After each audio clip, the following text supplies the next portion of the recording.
Once you've clicked on Proceed to Service, you will then be taken to your e-visa application. And here we are with all the important information and what you would require for your Kenya e-visa. Below you have the fees, the different types of visa. So I'm going to opt for a single entry visa. So that'll be $51 to pay at the end.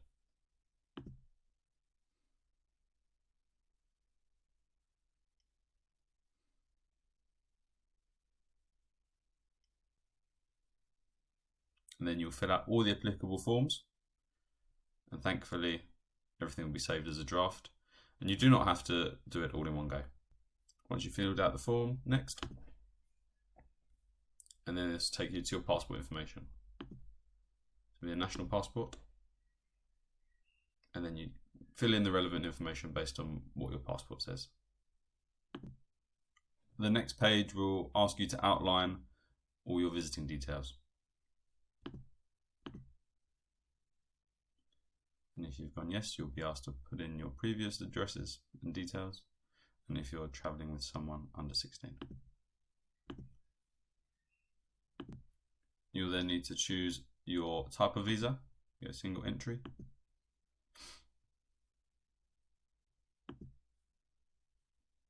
And then you need to fill in more information about yourself. After this, you'll need to put in your proposed reason for travel, which will be tourism. For your host, you'll need to put in the first place you're going to stay. And this can be found on your itinerary. It's worth noting that the visa is only valid for 90 days after issue, and you'll see everything else has been filled out.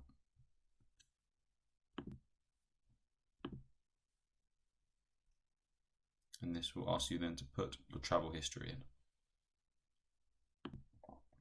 As you'll see, everything's now been filled out. Go next.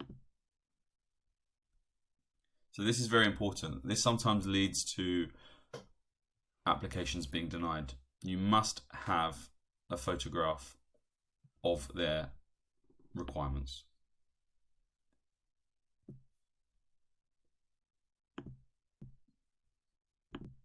The main issue here could be the size. So what I recommend doing, you can either crop the photo yourself using Photoshop, and I'll show you how to do that in just a second, or you can send it to your travel consultant who'll be happy to help.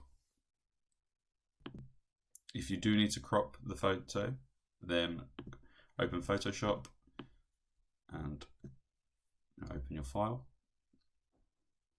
And here you can press how much you want to crop it by.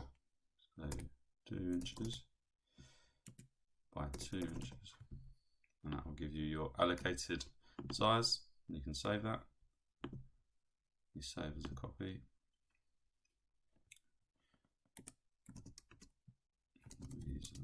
Photo.